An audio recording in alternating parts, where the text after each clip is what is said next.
Bienvenidos a esta cumbre latinoamericana sobre prosperidad y crecimiento sostenible en América Latina. Tenemos tres economistas muy interesantes en el panel hoy con experiencia variada, interactuando con el mundo académico.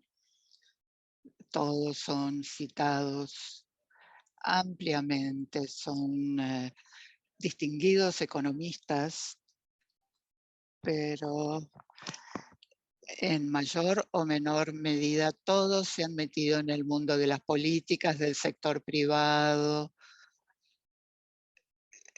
en muchas dimensiones, crecimiento económico, sostenibilidad y bienestar social en América Latina. Así que creo que vamos a tener un debate muy interesante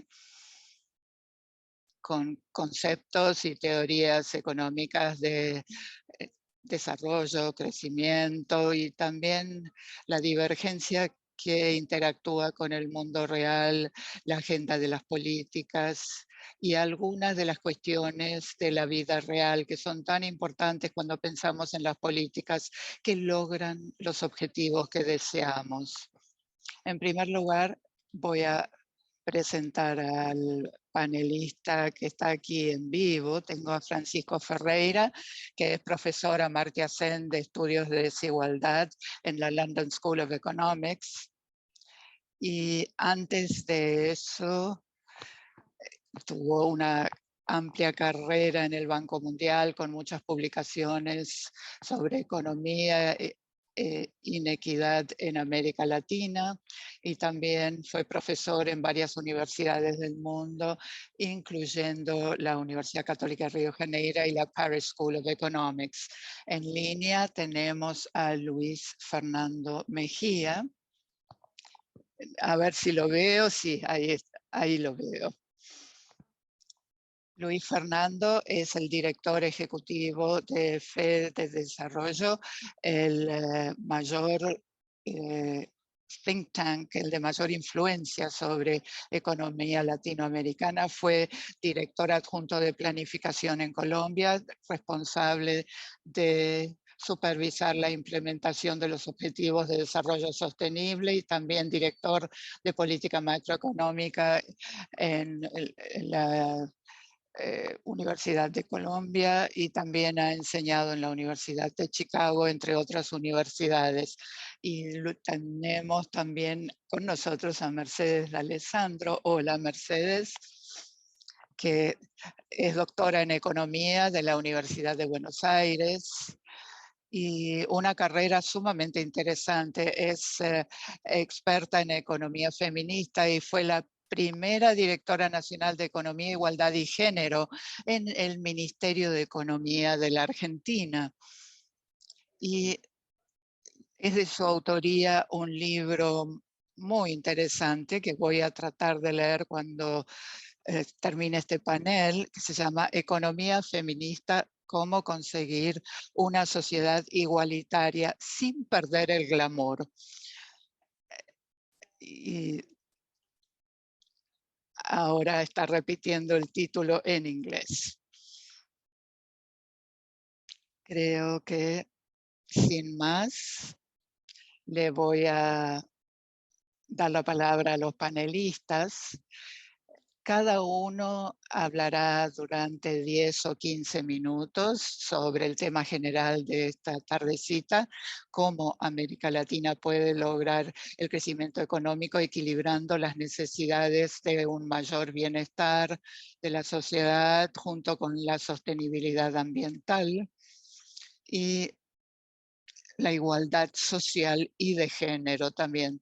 Después de que hable cada panelista, haremos un debate y permitiremos también preguntas.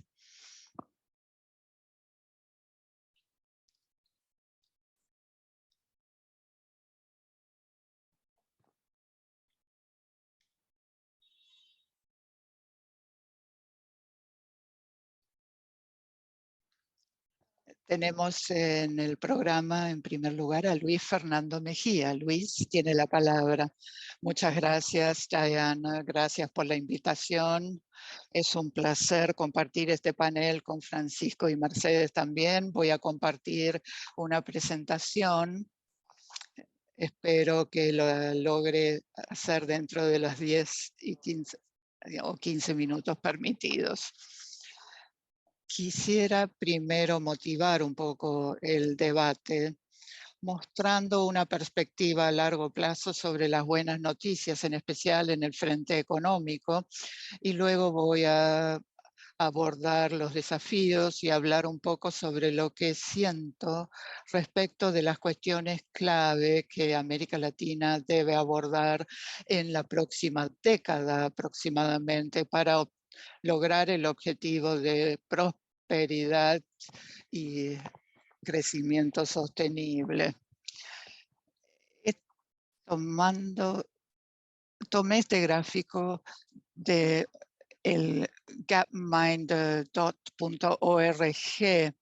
que muestra la incidencia de la pobreza extrema en el mundo. En 1823 hablamos de hace 2 siglos, y aquí tienen la línea de extrema pobreza, que es alrededor de $2.15 por día, y las cifras muestran que hace 2 siglos el 78% de la población vivía debajo de la línea de pobreza extrema. Esta área roja significa la población asiática, la zona celeste es la población en África, y la verdosa, que es la de las Américas, y la amarilla que muestra Europa. Les voy a mostrar este gráfico al menos 2 veces más. Muchas personas vivían en extrema pobreza, como 0.8 mil millones de los 1.000.000.000, 100.000. ¿Qué pasaba en 1923? Había más habitantes y se empieza a ver un poco el impacto del crecimiento económico. Ahora el 56% de la población vive bajo la línea de extrema pobreza, lo que significa 1.100 millones de 2.000 millones. Y Europa y la parte norte de América logró salir un poco de la pobreza extrema. Y vayamos ahora a las cifras más recientes, que son post-COVID del año 2021. El tamaño de las montañas son mucho más altas porque hay muchos más habitantes, hay casi 8.000 millones de personas, y esto es uno de los éxitos clave del crecimiento económico en el último siglo.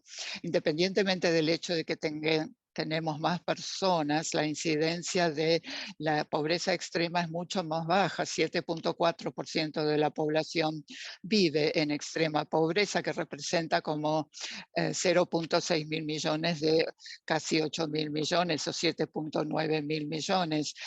La mayor incidencia está en Asia, en África y en parte de América Latina.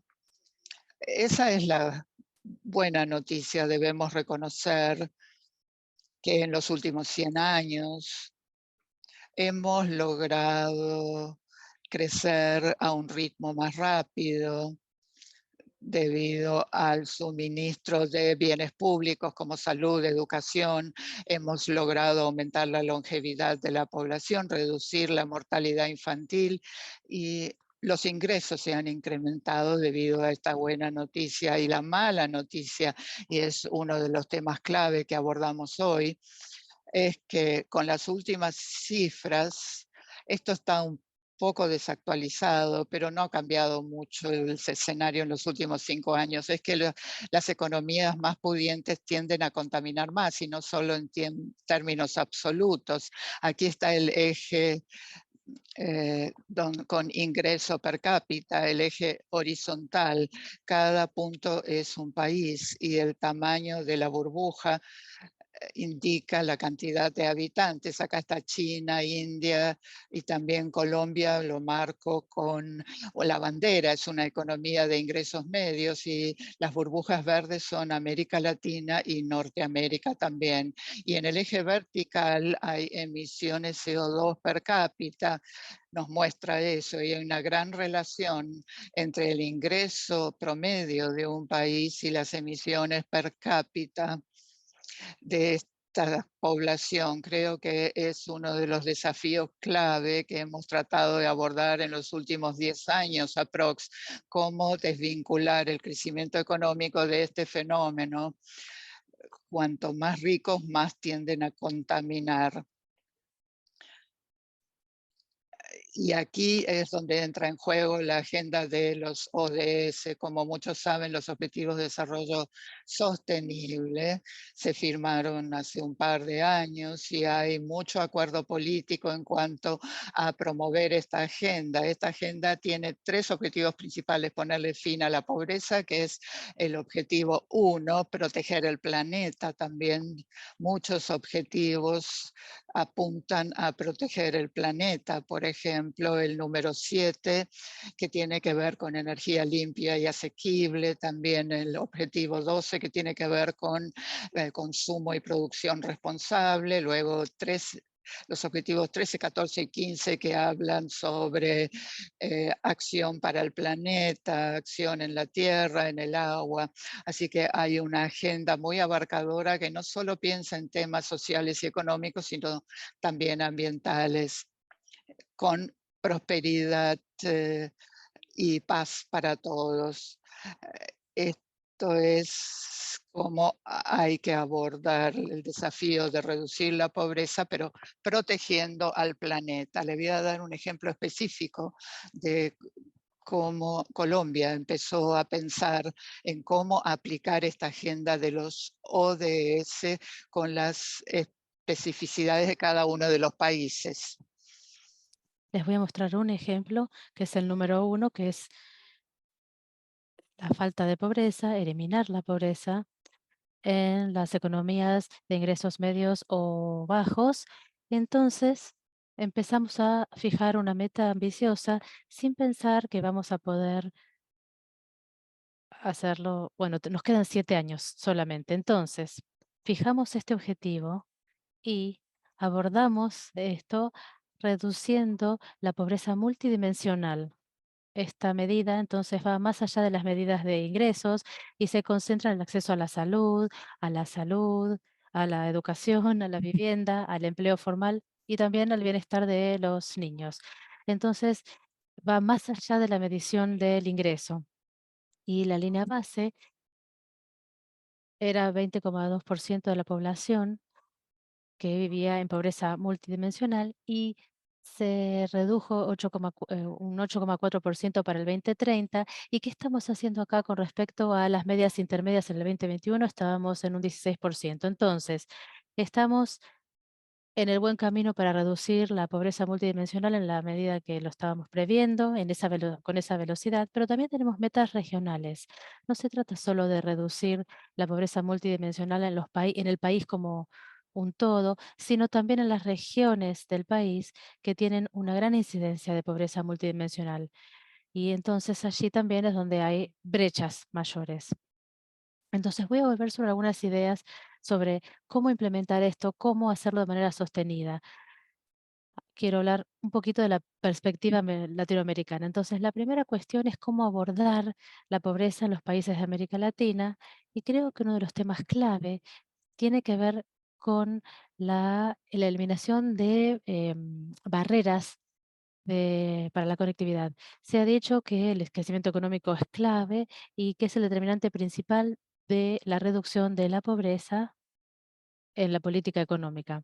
Entonces, en un libro que escribimos en FEDesarrollo, se establecieron algunas de las barreras que impiden el crecimiento en Colombia, y muchas de ellas se cumplen en América Latina. Las primeras 4 o las primeras 5 que identificamos es la baja calidad de las instituciones, específicamente con respecto al cumplimiento de contratos y la prevalencia de la corrupción. Y esto también se relaciona en parte con la corrupción y cómo afecta la disposición efectiva de los bienes públicos para la población. En segundo lugar, a la ausencia de competencia en los mercados clave, que viene en una gran medida de una baja exposición al comercio internacional. Ustedes ven que América Latina es una región bastante cerrada cuando uno mide, por ejemplo, la medida o el tamaño de las exportaciones y las importaciones en relación con el PBI. Y también otro motivo era la informalidad laboral, que llega a un 60% de la fuerza laboral en Colombia, y muchos otros países en América Latina tienen cifras que a veces están dentro del rango del 50%. Hay algunas excepciones, por ejemplo, Chile tiene una tasa del 20-25%, pero en general en América Latina tenemos una gran informalidad laboral. También tenemos bajos niveles y bajo crecimiento de la inversión pública en infraestructura y también en innovación e investigación y desarrollo. Y, y como dije, esto es en Colombia, pero se repiten estas barreras en la mayoría de los países de América Latina. Ahora, nosotros tenemos un diagnóstico, pero también tenemos que pensar en las ideas para mejorar los resultados sociales de una forma sostenible. Y tenemos algunas ideas que implementamos en Colombia, las voy a mostrar en las diapos que siguen, pero también pueden aplicarse estas ideas en otros países latinoamericanos. Entonces, tenemos que aumentar la exposición al comercio mientras que se diversifican los bienes exportables, de manera de que ahora la región está concentrada en los commodities básicos, pero también tenemos que concentrarnos en cómo reducir las barreras no comerciales, también cómo desarrollar políticas que eh, están impidiendo que ahora las empresas participen en las cadenas de valor mundiales. Estamos hablando de las potencialidades de este tipo de acuerdos comerciales nuevos, si se quiere.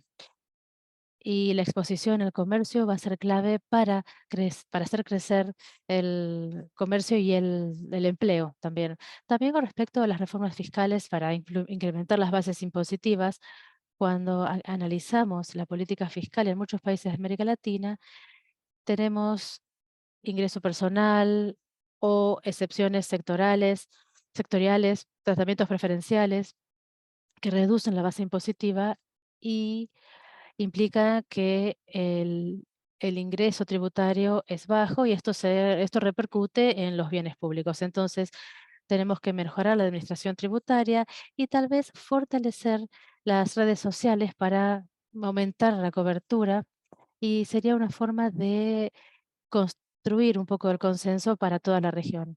Con respecto a la sustentabilidad, los impuestos verdes son una buena idea porque envían las señales correctas desde el punto de vista de la política pública, en donde los costos que se impone en la sociedad, y también entonces una manera de crear una gran legitimidad en la región, que no es el caso de otras de economías desarrolladas como Estados Unidos y Europa. Esta es una gran oportunidad entonces para profundizar este tipo de instrumentos, alineando los intereses públicos y sociales, y también tener un aumento de los ingresos tributarios. También las reformas tributarias permiten una mayor infraestructura o inversión en infraestructura que puede ser necesaria para el corto plazo como una herramienta contracíclica,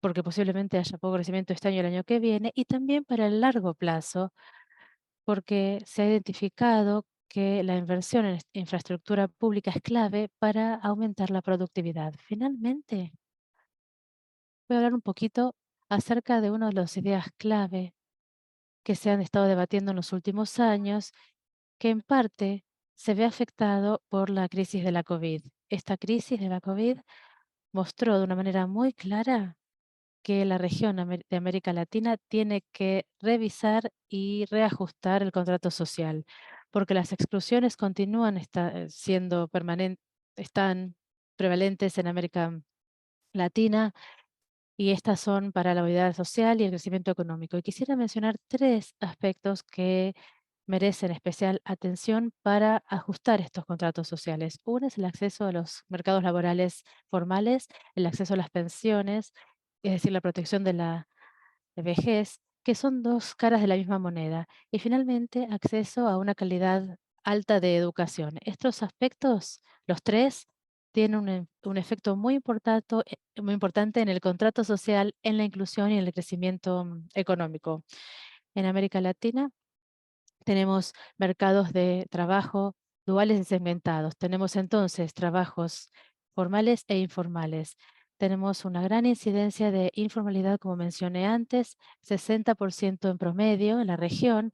Y el problema con esto es que los trabajadores informales tienen que afrontar el riesgo de un bajo ingreso luego de su retiro. Y en Colombia, en el 2012, se trató de hacer una reducción de los costos laborales no remunerativos y fue una buena forma de quizás reducir la informalidad en Colombia y cómo se logró a través de esto aumentar la formalidad en los últimos años. Luego tenemos otro aspecto que es la otra cara de la misma moneda. Si la gente no contribuye al sistema jubilatorio cuando están trabajando, esto se ve después a la hora de jubilarse. Entonces, la informalidad, que es tan enorme en la región, se ve que es necesario mejorar los sistemas no contributivos. En Colombia tenemos un 25% de las personas mayores de 65 años tienen acceso a una pensión y son personas que son altamente educados y trabajadores formales. Entonces, los esquemas no contributivos son muy progresivos y pueden eliminar también el riesgo de la pobreza o pobreza extrema y tienen que ajustarse a las posibilidades fiscales de cada país. Y finalmente, creo que la educación es clave para la movilidad social y la educación ha sido un tema clave para la región. Hemos logrado aumentar la cobertura de las personas de ingresos básicos y medios en la educación, pero la calidad de la educación ha sido un problema. Para mencionar esto, estoy comparando los años de escuela, de escolaridad, que aumentaron, pero que todavía hay bastantes brechas. Entonces, el quintil de abajo recibe 5 años menos de educación relativo en relación con el quintil superior. Y esto es una barrera importante también para la movilidad social, pero si uno mira los años que fueron ajustados por calidad, se ve que son mucho más bajos que los años de educación. Por ejemplo, en Colombia, y esto se aplica en muchos países también, si bien tuvimos un promedio de 8,4 de educación, en Japón es 12,8, es decir, que tenemos 4 años más, los números ajustados por calidad son más bajos. Entonces, en Colombia, los años ajustados por calidad son 6,1%, mientras que en Japón es 12,4%. Entonces, están muy cerca en Japón, ahora en Colombia son mucho más bajos. Entonces, tenemos la mitad de los años de escolaridad en relación con los países asiáticos. Entonces, acceder a la educación de alta calidad es clave para la movilidad social y el crecimiento económico. Nosotros, los economistas, tendemos a no pensar en cómo construir un consenso para este tipo de reformas económicas y sociales, y eso es clave. La mayoría de las fallas de las reformas económicas y sociales no vienen de un mal diagnóstico o de una mala política, sino que tienen que ver con no poder construir un consenso y también en no pensar claramente acerca del secuenciamiento apropiado de las reformas. Algunas reformas son más importantes en el corto plazo y una vez que ellas están implementadas, esas reformas pueden asegurar una gran cantidad de posibilidades para el mediano plazo. Entonces hay que pensar en el consenso y en la secuenciación y esto yo creo que es clave. Estos son los mensajes que yo quiero dar en la presentación, así que muchas gracias, Diana. Muchas gracias. Una excelente manera de iniciar el debate.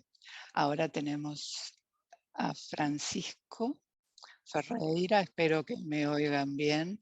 Si los colegas en línea no oyen bien, me avisan. Gracias por la invitación para participar y en especial para hablar de algo que tiene que ver con la inequidad. Voy a hablar del crecimiento hoy. Donde algo tendrá que ver la inequidad, pero no va a ser el centro de la historia. No tengo una presentación, pero habrá muchos temas en común con lo que habló Luis Fernando.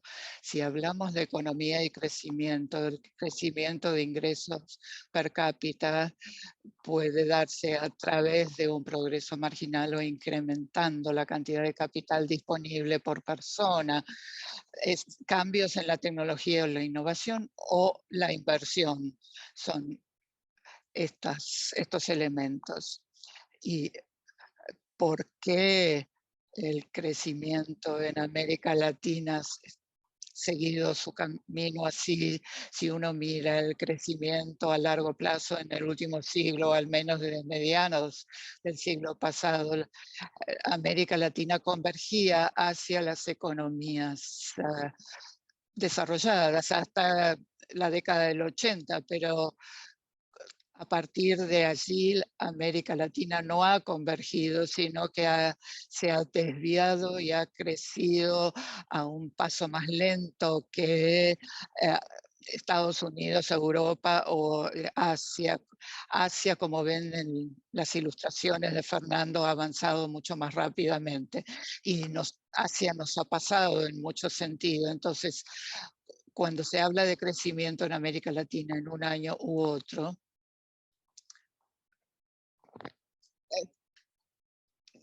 ha sido problemático siempre. Y parte viene de la inversión y dos razones: cambio tecnológico y la otra, la innovación tecnológica, es la más importante de estos dos factores.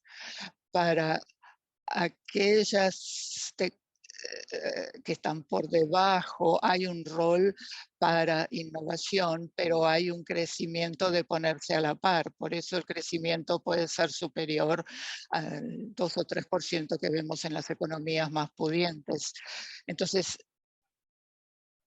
mucho tiene que ver también con inversión, sin duda, pero las cifras para la inversión, y en promedio América Latina en los últimos años ha invertido alrededor del 20% de su PIB, que no es terrible, pero está por debajo de los Estados Unidos de Norteamérica y muy por debajo de Asia. Y en algunos países como la Argentina, allí se invierte un 17% del PBI, Brasil 19%, Bolivia 17%, etcétera.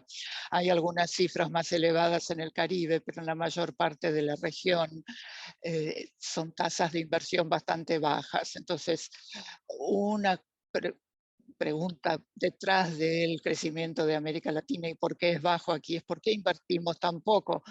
¿Por qué invertimos menos que Asia, por ejemplo? Hay todos tipos de explicaciones para esto. Se han escrito muchos artículos sobre tasas de interés, en los incentivos de ahorro, etcétera. Voy a centrarme en un aspecto que es la inversión pública. La inversión pública importa para la inversión en general en dos formas. Es parte de esa inversión, porque es pública más privada. Si el gobierno invierte poco, habrá menos inversión, pero además la inversión pública puede atraer a la privada.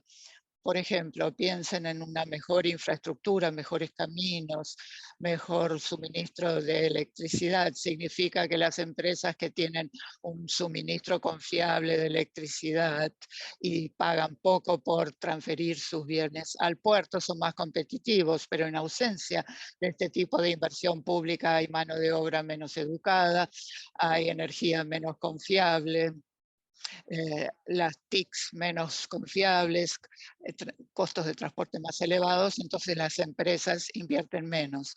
América Latina tiene bajas tasas de inversión pública, que no solo es baja, sino que es ineficiente en muchos casos. Ahora, ¿por qué es eso? Y hay un factor humano también, educación, la calidad de la educación. En América Latina hay un desempeño por debajo de lo normal en los test PISA y otros. Esto tiene que ver con la calidad de la educación que ya mencionó el colega. Entonces, coloco la inversión pública en el centro de nuestra experiencia de crecimiento que nos ha desilusionado en los últimos 40 años. Y subyace a esto dos razones respecto del Estado. La naturaleza del Estado latinoamericano en algunos casos invierte poco porque es pequeño el Estado y no recauda suficientes impuestos. Esta era la descripción estándar de América Latina, pero no lo es hoy. En un artículo muy reciente de Vanna Lusters con ingresos públicos como porcentaje del PBI, se ve que hay 5 países que tienen un ratio de ingresos públicos versus PBI del 30%. Ecuador, Uruguay, Brasil, Argentina y Venezuela lo sigue de cerca. Con Brasil, Argentina, Bolivia y Ecuador generan más en relación con el PBI que los Estados Unidos. Y sin embargo, la calidad de los servicios, aún ajustado al nivel del PBI, son muy inferiores. Entonces, la tragedia de inversión pública en América Latina surge de dos fuentes, principalmente la tradicional que se aplica a gran parte del continente y que es un bajo nivel de tributación. En República Dominicana, Guatemala, México, Paraguay y Honduras y Panamá están por debajo del 20% y le sigue Colombia con alrededor del 20%. Luis Fernando habló de pequeños estados y estados que necesitan aumentar su base tributaria. Eso se aplica sin duda a Colombia y estos otros países que mencioné, pero no necesariamente es así en la Argentina y Perú, que tienen un ratio mucho más elevado de impuestos comparado con el PBI. Entonces, empezamos con la inversión. ¿Por qué? Porque la inversión pública es baja por la naturaleza del Estado. ¿Y por qué el Estado es así? Y creo que allí se reflejan dos versiones de un contrato social en América Latina. Y Luis Fernando mencionó también los contratos sociales. Creo que la visión clásica que tenemos de un contrato social en América Latina es para los pequeños estados. ¿Por qué estos países? Bueno, olvidemos los impuestos altos e ineficientes en Brasil y Argentina. Pensemos en México, Colombia, Guatemala, que no cobran demasiados impuestos. ¿Por qué es eso? Esto lo diría en una forma muy estilizada y aproximada en cuanto a la historia. Estos países tienen élites muy poderosas y pudientes que tienen mucho poder político y establecen las alícuotas para impuestos. Y dice, bueno, nosotros vamos a enviar nuestros niños a colegios privados, vamos a tener un seguro médico privado, hospitales privados, seguridad pública, aunque no confiamos mucho en la policía. En la República Dominicana tienen muchísimos generadores privados. Esta es una historia habitual en América Latina. Si la élite, y con élite incluyo a casi toda la clase media, porque en América Latina tenemos esta idea de que todos somos clase media. Si están en América Latina, ciertamente van a estar en el 5% superior. Nosotros somos la élite en América Latina, sin duda. Entonces, eh, nos apartamos de los servicios públicos y establecemos alícuotas tributarias muy bajas porque no nos importa eso. Entonces, lo que pasa en Brasil y la Argentina, en cierta medida en Ecuador y Bolivia, como acabo de mencionar, es esto, y que es más nuevo y que no lo entendemos tan bien. Me voy a aventurar a decir que no, no es una captura de las élites tradicionales, sino una especie de clase media real que se beneficia directamente del Estado, pensionados, servidores públicos, aquellos que estudian en universidades subsidiadas, todos que no son pobres, pero con un Estado que gasta mucho en jubilaciones, que tiene servidores públicos que en muchos casos no son los que hacen el trabajo real de enseñar o limpiar las calles, sino los burócratas que ganan más de lo que correspondería. Mandan a sus hijos a una escuela privada para que aprendan lo suficiente para poder ir a universidades públicas donde se benefician de la inversión pública en la universidad. Esto es muy regresivo. Entonces uno obtiene una educación universitaria gratuita aunque haya ido a un colegio privado.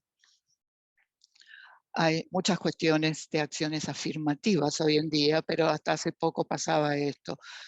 Hay estos contratos sociales y no puedo escaparme de la inequidad aquí porque existe este tema de la captura por parte del Estado que está muy arraigado en fracasos estaduales que reflejan una historia de inequidad en América Latina.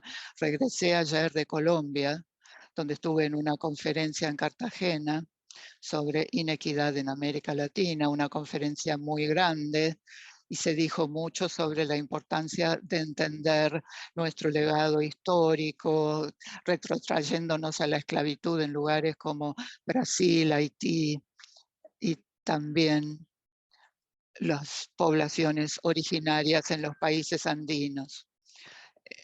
Argentina y Uruguay son los países menos inequitativos en la región porque no tenían tantos de esta población. Chile es muy desigual también. No tengo mucho tiempo,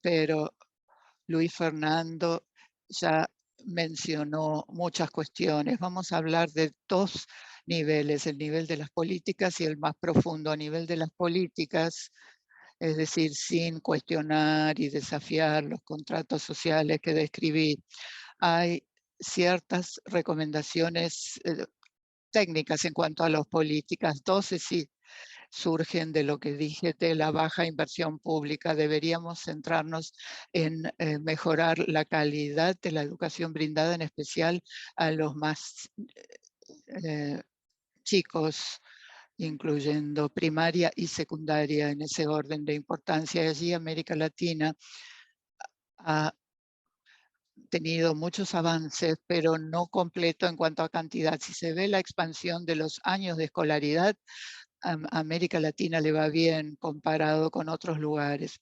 La cantidad ha mejorado, pero la calidad no ha mejorado del mismo modo.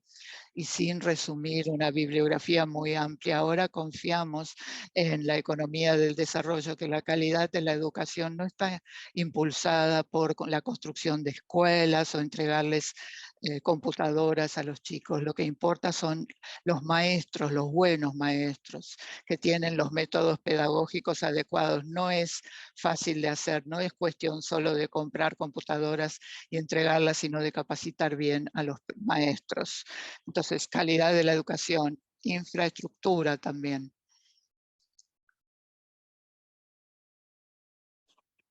Cuando era niño no fui a China, pero vi algunas fotos de los caminos y eran bastante malos, peores que los de Brasil. Pero luego cuando fui como adulto, los caminos eran mucho más, mucho mejores.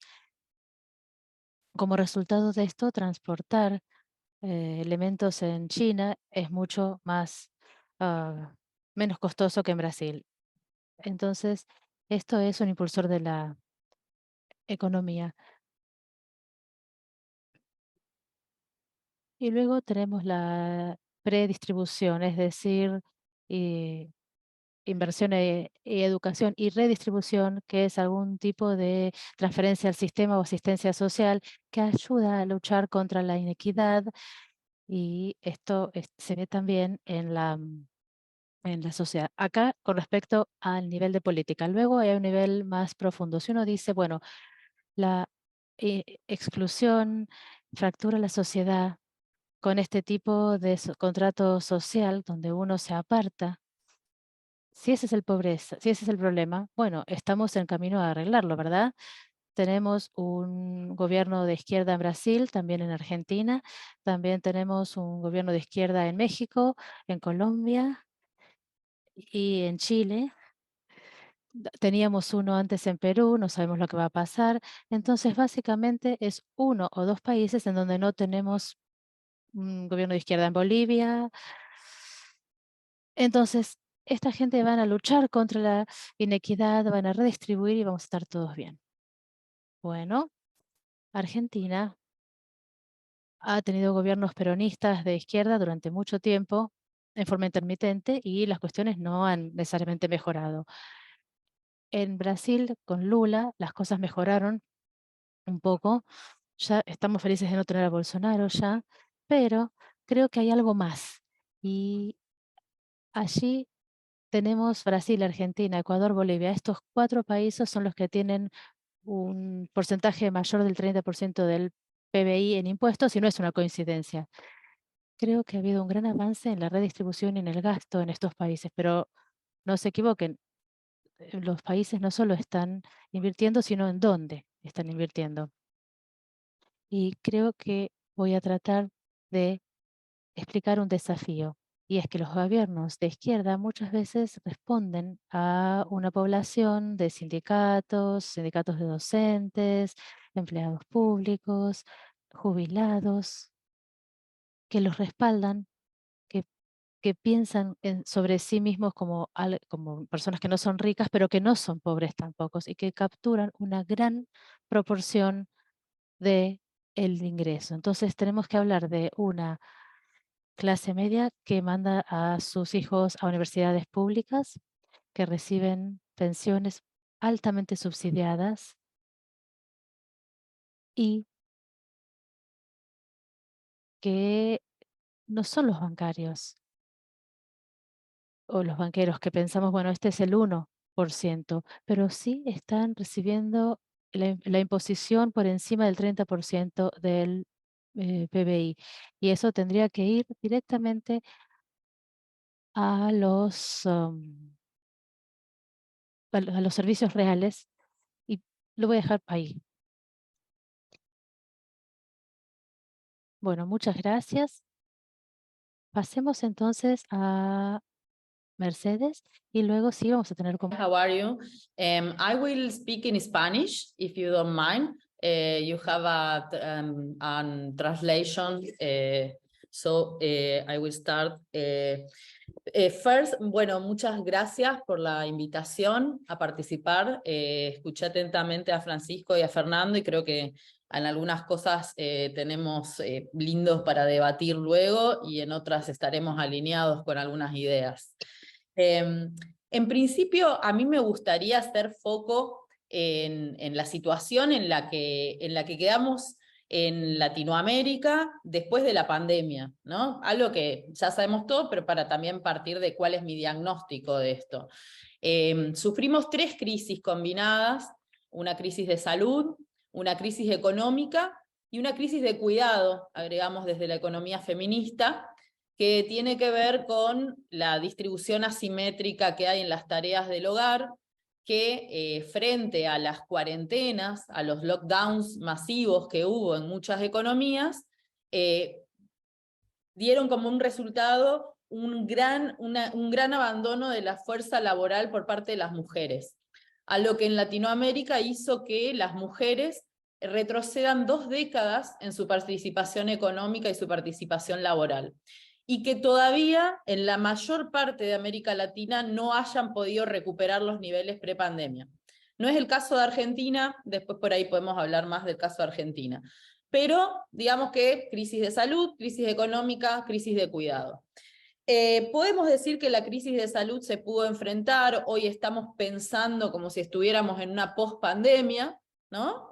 Con los cuidados que eso tiene que tomarnos para el futuro, pero lo cierto es que la crisis económica, la crisis de los cuidados siguen con nosotros.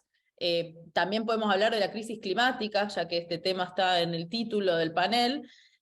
Hoy en la Argentina, por ejemplo, estamos frente a una sequía que está por hacer perder el 25% de la cosecha, con lo que eso implica en términos de crecimiento, desarrollo, reservas, etcétera, ¿no? Por el cambio climático. Pero además de eso, tenemos como en las visiones que venimos conversando en términos latinoamericanos, una mirada de que este año no va a ser un año de gran crecimiento, lo han mencionado Fernando y Francisco. Frente a ese no crecimiento también tenemos un panorama inflacionario. Ni les voy a contar en Argentina que mañana se publica el índice de inflación y va a estar por encima del 100% interanual, ¿no? Es decir, 5 y pico se espera que dé, 5,8, algo así. Eso en algunos países es la inflación anual, en Argentina es la que va a haber solamente en el mes de febrero y va a dar lugar a más de un 100%. Bueno, en el marco de esto, por supuesto, la pobreza se agrava, hay también emergencia alimentaria, y tenemos en gran parte de América Latina países muy endeudados. Bueno, otra vez el caso de Argentina, la deuda más grande de la historia del Fondo Monetario Internacional, por lo cual Argentina hoy está también restringido por un programa económico que tiene sede en Estados Unidos. En este contexto de recesión, deuda, inflación, pobreza, emergencia alimentaria, crisis climática, las respuestas de la economía tienen que empezar a mirar un poquito más lejos también, ¿no? ¿Y por qué digo esto? Porque en un sendero fiscal, por decirlo, en el cual el dinero tenemos que ver si pagamos deuda, o importamos energía, o invertimos en infraestructura, o atendemos las múltiples demandas poblacionales a través de la protección social. Imagínense que el Estado y lo que el Estado puede enfrentar en estos contextos, por más que tengamos gobiernos progresistas, gobiernos de izquierda, y con ideales o con objetivos que vayan a fortalecer el rol y el espacio de los y las trabajadoras, se complica, digamos, ¿no? Cuando tenemos tantos desafíos y tantas restricciones al mismo tiempo. Y ahí surge un debate que me parece muy interesante últimamente, que es, por lo menos en gran parte de América Latina se está debatiendo si esta vieja teoría del derrame, ¿no? De si hay que crecer para luego distribuir, o cómo hacemos para distribuir en el marco de que el crecimiento no es tan grande. Y ahí otra vez el ejemplo que podría darles a ustedes es, bueno, de Argentina, pero también a nivel internacional hay muchos casos, con la pandemia y con el post-pandemia, que significó para algunos países un rebote en sus economías y en algunos un crecimiento también un poco más grande. La distribución de la riqueza no ha seguido la ruta de crecimos y entonces redistribuimos y entonces ahora los trabajadores de menores ingresos están mejor, sino que el crecimiento en la mayor parte de nuestras economías ha sido con un crecimiento del empleo en condiciones muy precarias.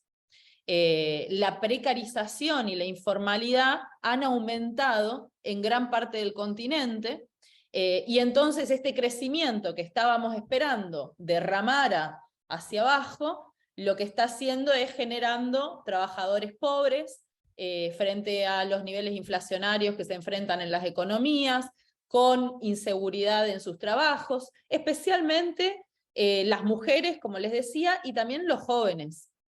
Y ahí es donde creo que hay muchos debates enfrente y para dar.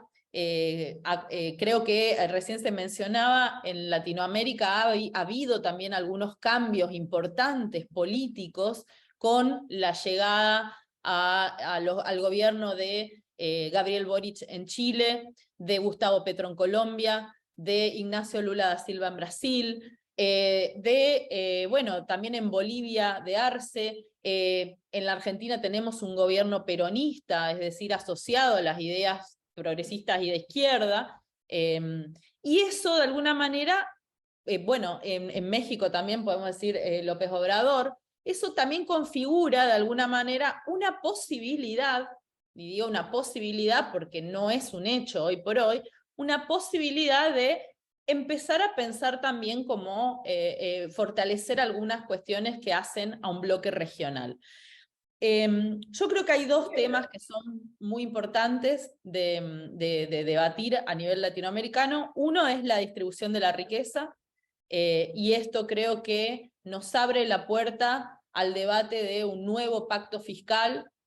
Creo que deben saber, pero Ocampo, el ministro de Economía de Gustavo Petro, convocó a una cumbre fiscal en Colombia los primeros días de mayo, que después continuaría en Chile y después tendría cita en otros espacios, para debatir cómo hacemos para enfrentar una transición económica que tiene que tener perspectiva de género, perspectiva ambiental, que tiene que además cerrar brechas de desigualdad en el marco de estos países endeudados que decíamos, ¿no? Es decir, cómo con ese estrecho sendero fiscal que queda entre la deuda y la presión que ha dejado la pandemia, del desgaste y de la inversión que han hecho muchos países, en el caso de Argentina se usaron 7 puntos de PBI para la protección social y para el paquete COVID, le decimos nosotras. Y entonces ahí está, por ejemplo, el caso de qué tipo de impuestos se pueden proponer, y no solamente pensando en el impuesto a los ricos, o los impuestos a las grandes fortunas, o los impuestos a la renta inesperada, que es una parte del debate, sino también pensar los impuestos no solamente como un factor de obtener más dinero, sino también de moldear la forma en la que queremos que sea la economía. ¿Qué significa esto? Que cómo van a ser, cómo vamos a trabajar con, por ejemplo, los hidrocarburos, con el litio, con el cobre, qué impuestos van a tener estos y a qué van a ir atados esos impuestos. Es decir, les pongo el ejemplo del impuesto a las grandes fortunas en la Argentina. No sé si sabrán, pero en la Argentina en el 2021, a principios del 2021, se hizo un impuesto especial y extraordinario de una sola vez, que era para personas que tenían más de X cantidad de millones de pesos, ¿no? Y que eran muy ricos en la Argentina. Para que se den una idea, solamente 12.000 personas fueron abarcadas por ese impuesto, solamente 12.000 personas, de las cuales 10.000 pagaron este impuesto, y este impuesto sirvió para invertir en la urbanización de barrios populares, es decir, de los barrios más pobres de la Argentina. Sirvió para pagar un programa que se llama Progresar en la Argentina, que es educación para jóvenes. Sirvió para financiar la compra de vacunas, y sirvió también para mejorar las investigaciones en energía, que era parte de ese proyecto. Es decir, ese impuesto que se obtuvo, que se puso en marcha por primera vez en la Argentina en el momento de la pandemia, está orientado a determinadas actividades que de otro modo hubiesen quedado con poco financiamiento y hubiesen tenido que ser relegadas o tener un funcionamiento más lento. Entonces quiero poner esto solamente como ejemplo de que cuando estamos pensando en nuevos pactos fiscales, también tenemos que verlo como una oportunidad para moldear las economías, para poder hacerlas llegar a los objetivos que nos proponemos. Y como segundo punto, que me parece que tiene que ver con el título de este panel también, tenemos el debate de los recursos naturales.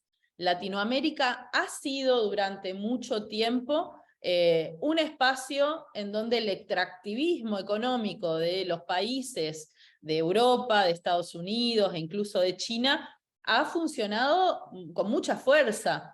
Las exportaciones tienen muy pocas retenciones en los minerales, en el litio, en el petróleo, son contaminantes en su producción.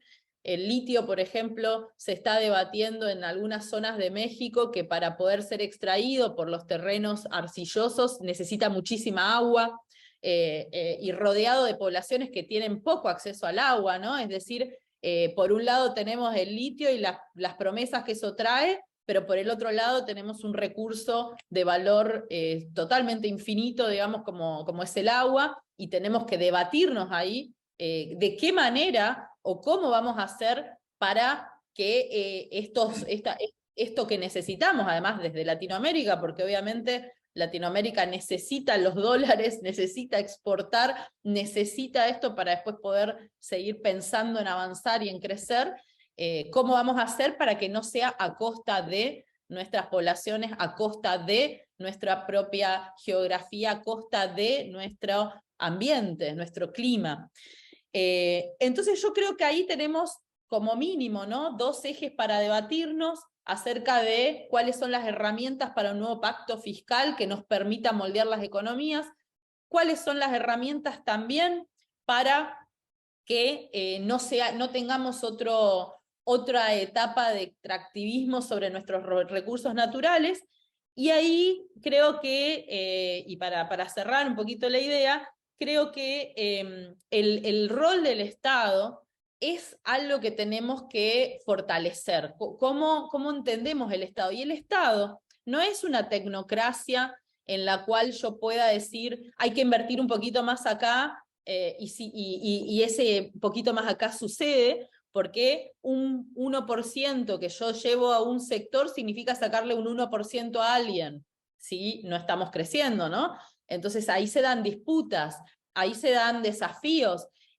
Nosotros podríamos decir, ¿por qué en Argentina no se hace otra vez el impuesto a las grandes fortunas? Y bueno, porque hay presiones políticas, porque hay grupos concentrados, porque hay poder, porque hay medios de comunicación, porque hay un debate social que tampoco está saldado, ¿no? Que tiene que ver también con, bueno, la meritocracia, el crecimiento, la distribución. Hay muchos debates que tampoco están saldados en las narrativas económicas que tenemos cuando hablamos de estos problemas.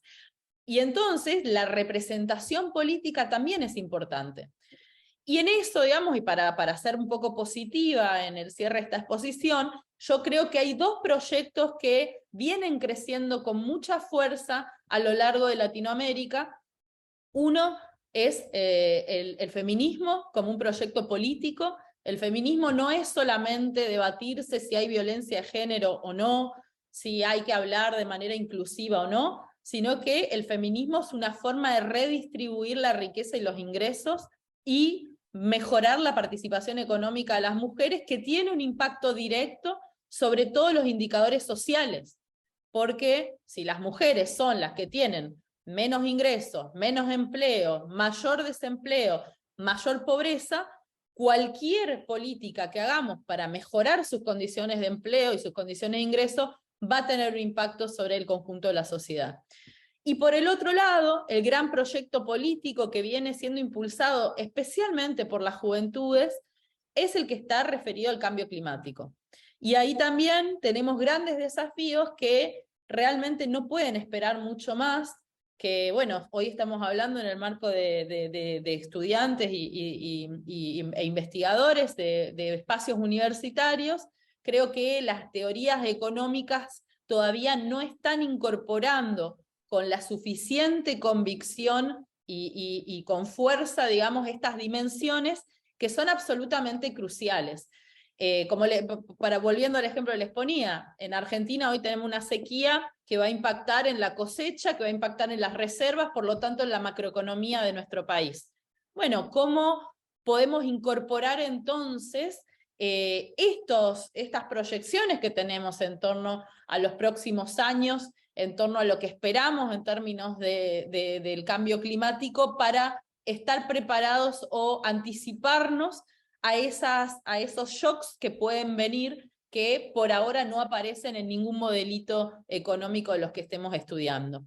Así que bueno, para cerrar, simplemente quería decir que la economía es política, que cuando, sobre todo cuando a nosotros nos toca, como me ha tocado a mí, ser parte de un Ministerio de Economía y tener que llevar adelante políticas públicas para dar respuesta, como en el caso de la pandemia nos tocó, ahí es donde nos encontramos con que la teoría, los cuadros de Excel y las proyecciones son herramientas fundamentales, pero que en ningún momento podemos olvidarnos de que hay intereses en juego, que hay muchos factores de poder y que ahí todavía los estados latinoamericanos vienen con ciertas debilidades, porque como decíamos, todos estos gobiernos progresistas y de izquierda que ganaron, han ganado por ventajas mínimas, Lula por, no sé, 0,5, un punto, lo mismo Boric, lo mismo Petro, es decir, estamos en sociedades muy fragmentadas,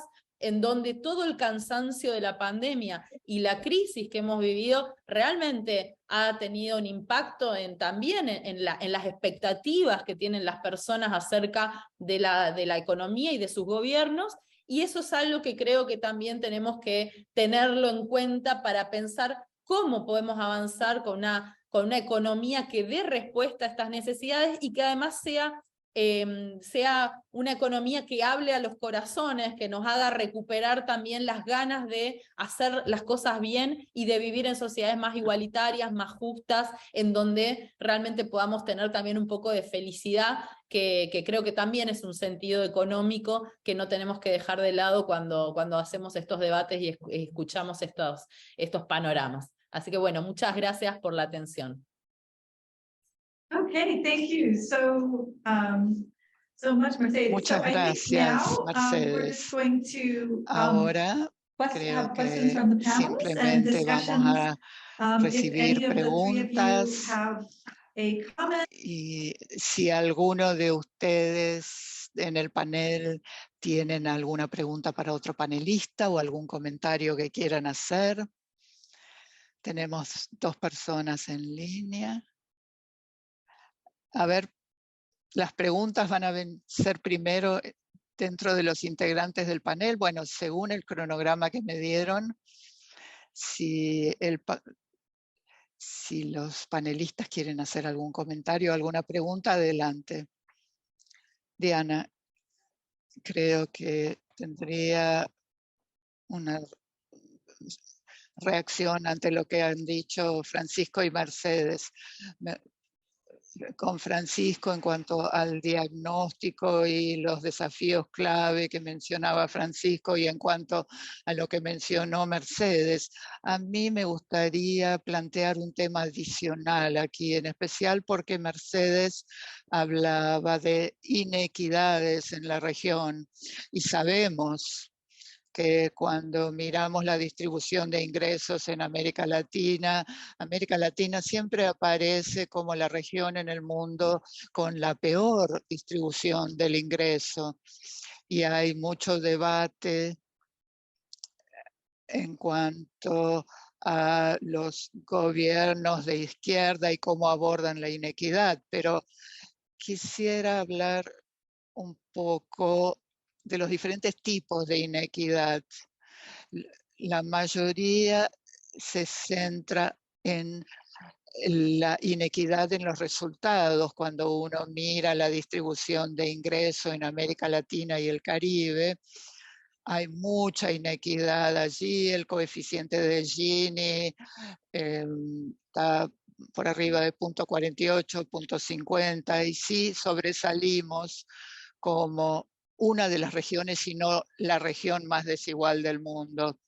Pero si nos centramos en las políticas, debemos centrarnos en la inequidad de oportunidades, que lo abordó Francisco de alguna manera y yo también. La legitimidad de la democracia es mejor cuando la inequidad se ve impulsada no por acceso a las oportunidades, sino por un reflejo del esfuerzo que cada individuo u hogar realiza a través de su vida. Inequidad es un problema en América Latina porque la gente piensa que el contrato social es injusto. Si uno no nace en un hogar de ingresos medios, no va a recibir una buena educación y por ende no va a poder tener esa movilidad social. Pero la inequidad de oportunidades, la educación, creo que es un motor clave de la inequidad en el mundo. Entonces, habría que centrarse en los tipos de políticas que reducirían la inequidad en el corto plazo. Y otro comentario tiene que ver con la importancia del crecimiento económico. Muchos gobiernos de izquierda en la región no colocan en un primerísimo nivel el crecimiento económico. Hay mayores transferencias directas, pero mostré un gráfico al principio y no hay nada más exitoso para reducir la pobreza que el crecimiento económico. Debería haber un equilibrio, por supuesto, entre reducir las inequidades a través de políticas tributarias, fiscales, pero no hay que sacar el foco de lo que realmente importa para reducir la pobreza, que es el crecimiento económico. Podemos redistribuir de la manera que quieran, pero sería mucho mejor para el bienestar de la mayoría de los pobres en la región latinoamericana si también nos centramos en cómo aumentar el tamaño de la torta. La inequidad es importante, pero el crecimiento económico no debería quedar en un segundo orden para los gobiernos de izquierda. Esas serían mis reacciones. Muchas gracias, Luis Fernando. Mercedes, ¿te gustaría responder al comentario? Sí, yo por supuesto comparto que el crecimiento económico es un aspecto central de los gobiernos. Lo que quise señalar es que en algunos casos no es suficiente el crecimiento. Y no es suficiente porque hay una matriz de distribución que concentra ese crecimiento en algunas élites o en algunos pequeños grupos. Y eso es algo que ha estado sucediendo. Ha estado sucediendo que ese crecimiento ha quedado concentrado en compañías de alimentos, en farmacéuticas, en compañías de energía. Es decir, ahí tenemos un problema de que no está de alguna manera funcionando como podríamos pensar que funcionaría, aunque yo no estoy tan convencida, pero por eso decía que era interesante debatirlo. Sí, por supuesto, comparto la cuestión acerca de las oportunidades. Las oportunidades son muy desiguales en la América Latina, no tienen las mismas probabilidades de asistir a una escuela. Yo diría, las mujeres, niñas que nacen en un pueblo alejado o en a veces también en zonas alejadas, digamos, de la educación, etcétera, tienen más chances de tener embarazos adolescentes, de tener matrimonios muy de niñas, de no poder siquiera soñar o pensar en terminar una carrera universitaria o tener un trabajo por un salario. Entonces, por supuesto que igualar oportunidades es un carril de mejorar los distintos tipos de desigualdades que después enfrentamos. Ahora bien, para eso necesitamos inversión y ahí es otra vez el punto que decíamos, de dónde un Estado obtiene el financiamiento para las inversiones en escuelas, en la salud, en la protección social, en los regímenes de pensiones, etcétera, en un mercado de trabajo dual, como mostraba Fernando, en economías con poco espacio fiscal para poder invertir, y en donde la concentración de la riqueza va quedándose en pocas manos y no se desparrama. Y finalmente, hay estudios que muestran en la Argentina, por ejemplo, que el gasto en la protección social ha crecido muchísimo y sin embargo la pobreza no se ha reducido al mismo ritmo. Es decir, yo estoy de acuerdo con que las transferencias de dinero por sí mismas tampoco son una respuesta. Las transferencias de dinero por sí mismas solamente pueden ser un paliativo, pero Por eso digo, sí lo es la educación, sí lo es la infraestructura, sí lo es la capacitación, los oficios, las oportunidades que se generan desde esos lugares. Pero para eso otra vez necesitamos dinero y ese dinero hoy no está llegando a esos espacios por múltiples factores. Okay, thank you. Well, I think we're sort of moving along pretty well time-wise, so I think Muchas gracias. Podemos avanzar.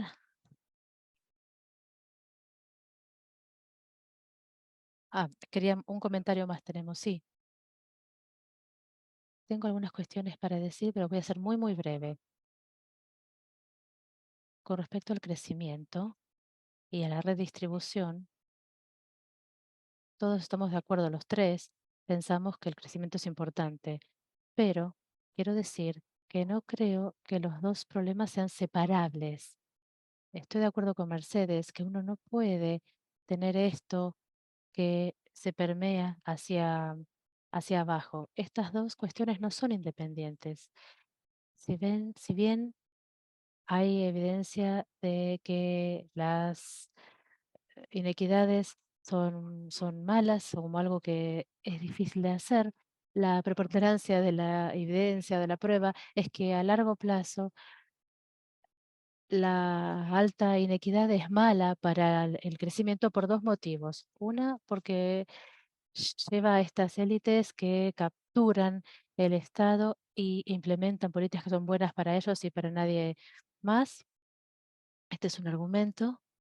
Y también es mala para el crecimiento por las oportunidades que Luis Fernando estaba mencionando. Si uno no educa a la población, se desperdicia mucho talento, mucho potencial humano y por ende uno no tiene a todas estas personas que podrían haber sido médicos, ingenieros, etcétera.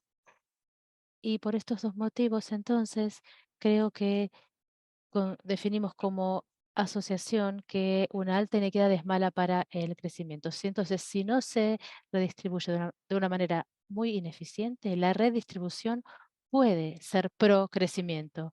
Eso es lo que estamos tratando o lo que tenemos que tratar de hacer en América Latina, combinar la agenda del crecimiento con una redistribución eficiente.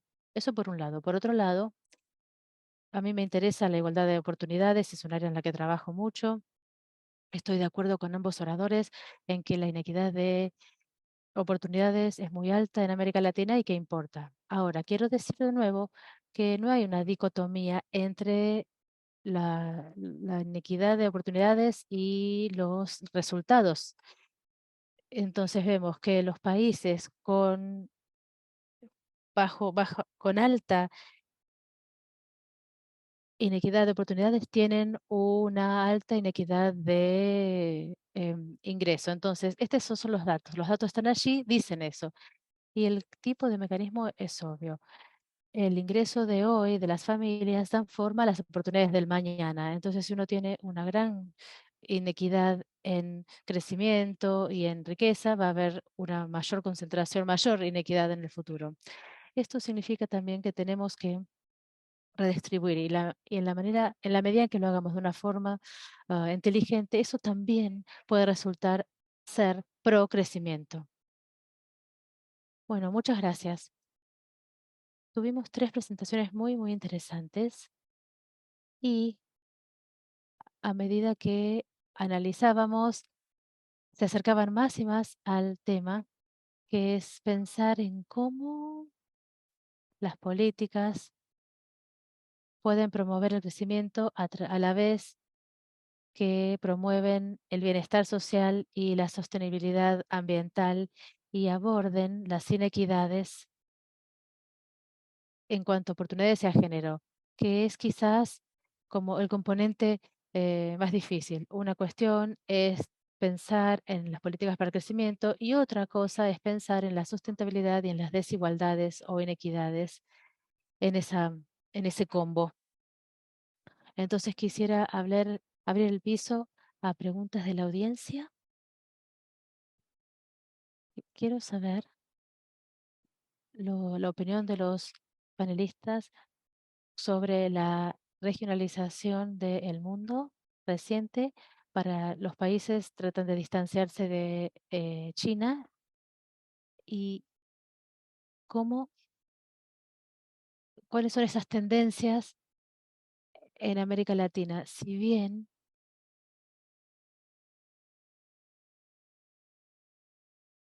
América Latina puede estar relacionada con Estados Unidos, pero a la vez es una gran receptora de inversiones de China. Entonces, ¿cuál es la opinión de ustedes sobre esta reestructuración de la geopolítica y cómo les parece que puede afectar a la economía de América Latina?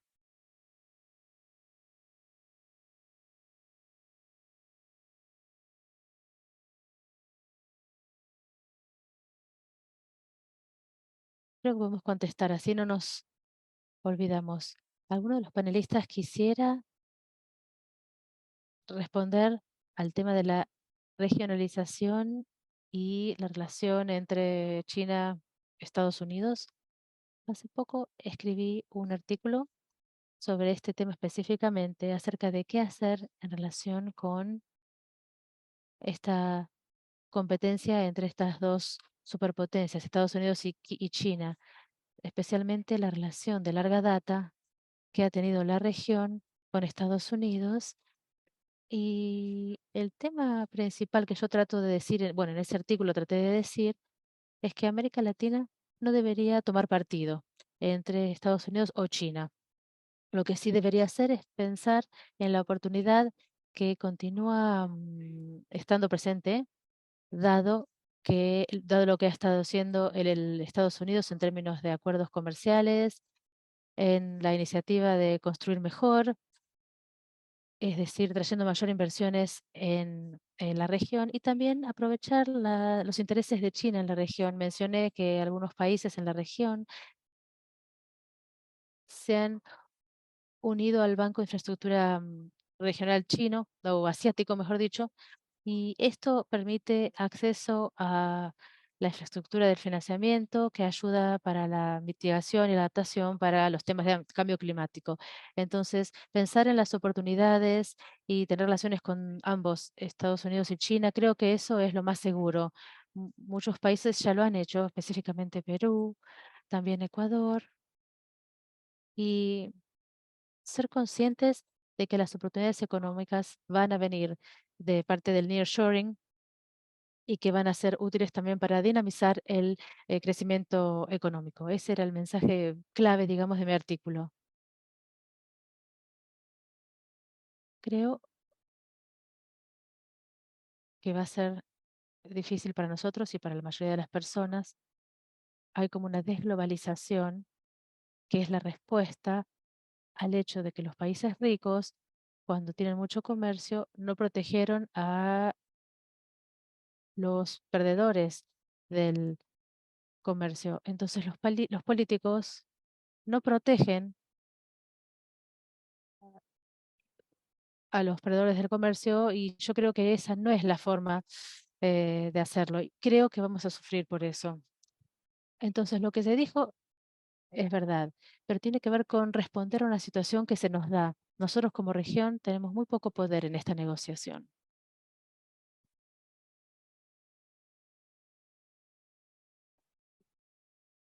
Mi pregunta se relaciona con algo que dijo Mercedes sobre el nivel de fragmentación que tenemos en las sociedades de América Latina. Yo sé que a nivel regional, no sé cómo es, pero en Argentina tenemos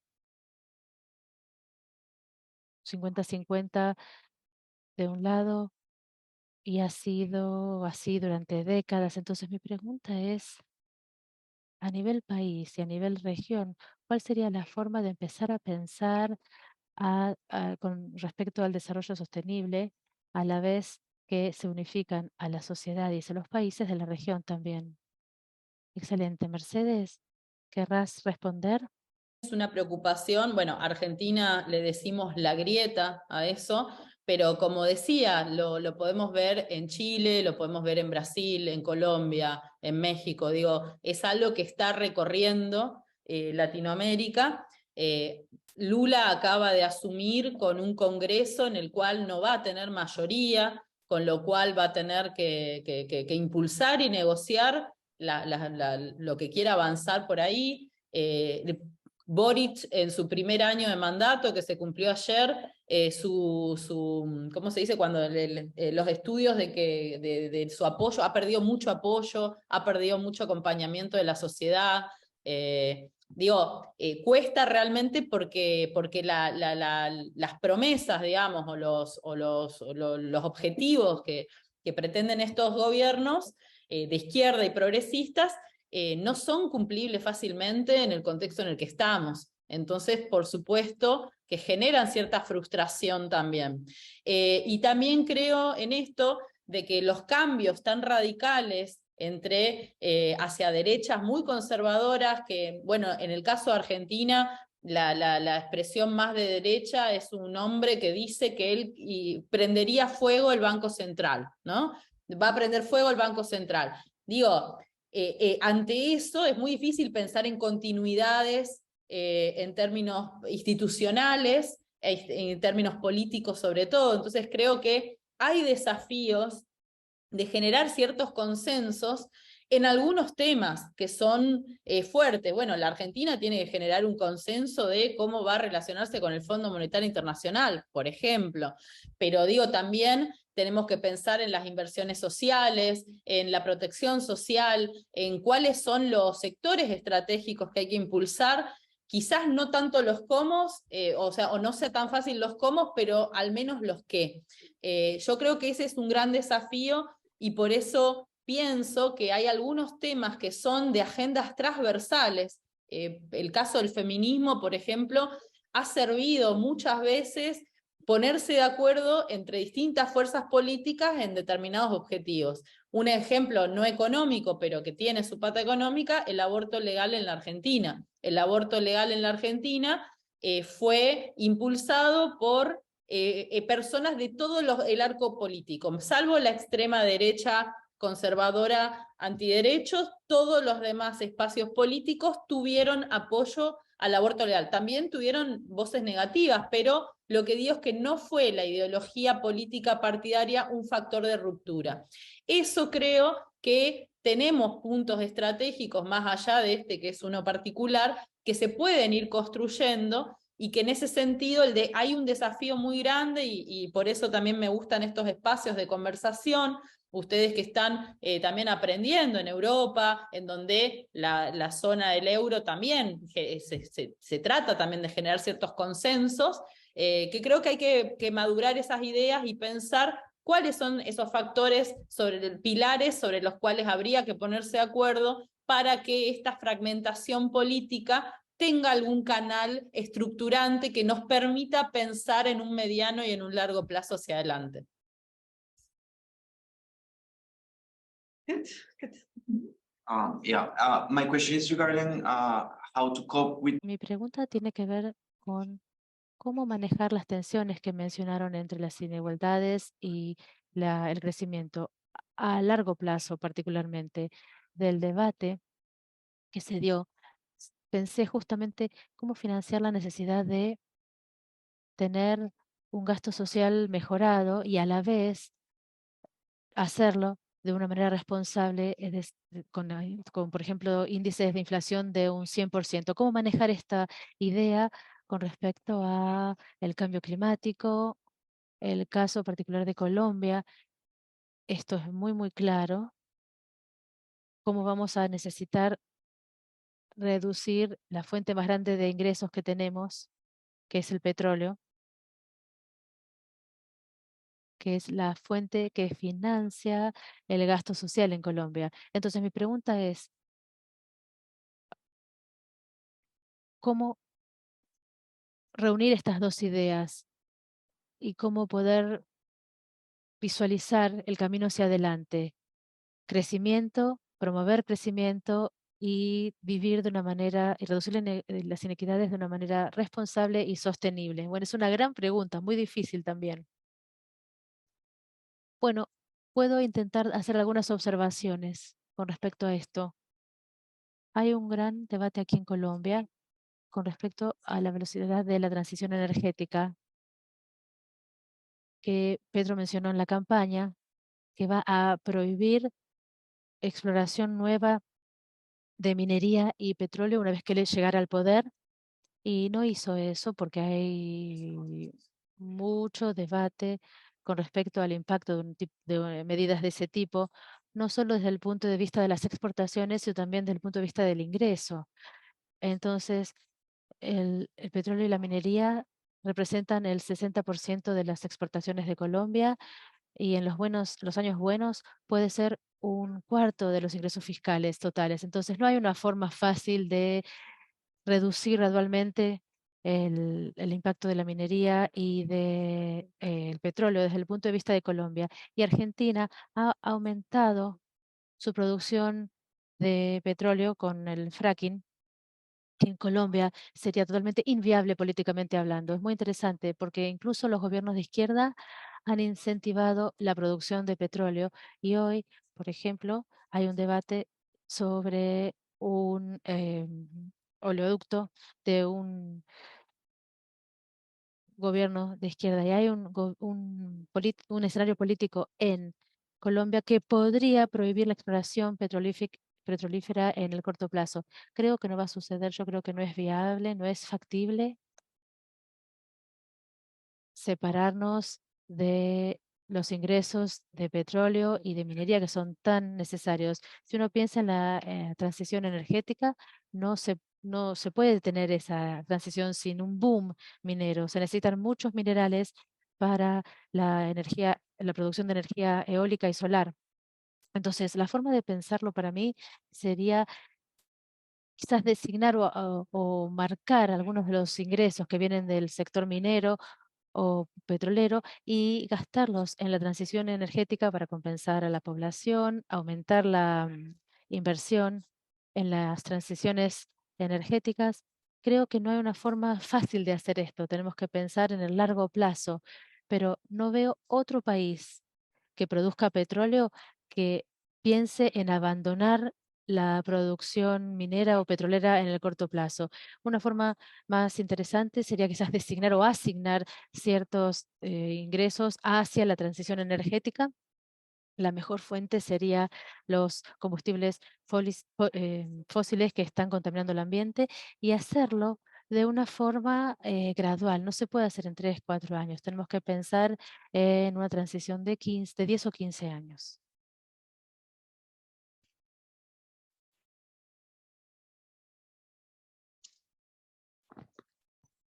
Muy brevemente, como dije, no pienso en que hay necesariamente una compensación en términos absolutos.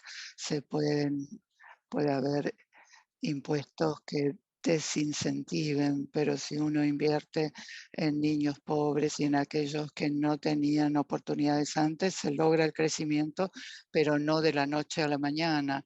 A largo plazo no hay una compensación si la solución está bien hecha, pero en el corto plazo, 2 puntos muy generales. Aquellos países que están en ese primer nivel de equilibrio político son aquellos con los bajos niveles de tributación. Ellos pueden elevar los impuestos. México, Colombia tienen bastante espacio para aumentar la tributación y gastarla bien en infraestructura, escuelas.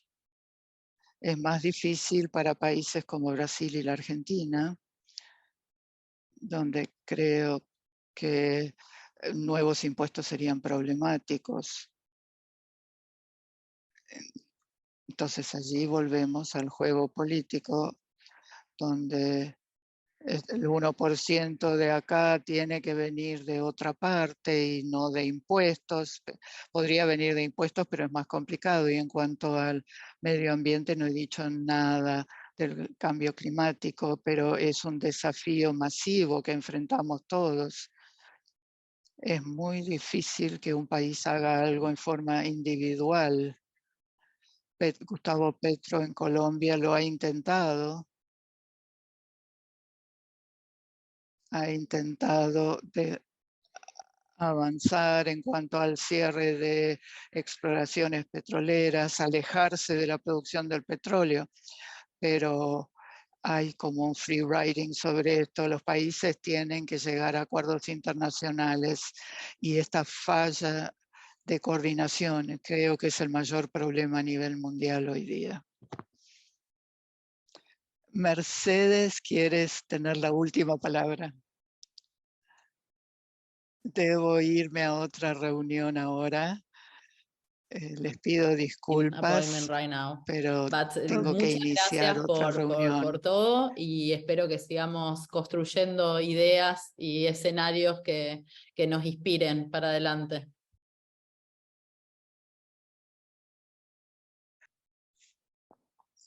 Gracias, hemos llegado al final del tiempo asignado. Muchas gracias a todos los panelistas por un debate sobre temas muy importantes y difíciles que enfrenta América Latina. Gracias a todos.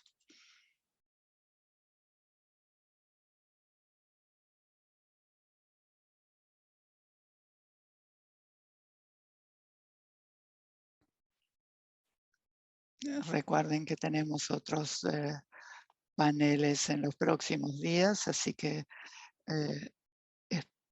nos pueden seguir online o los podemos ver en los próximos días aquí en forma presencial.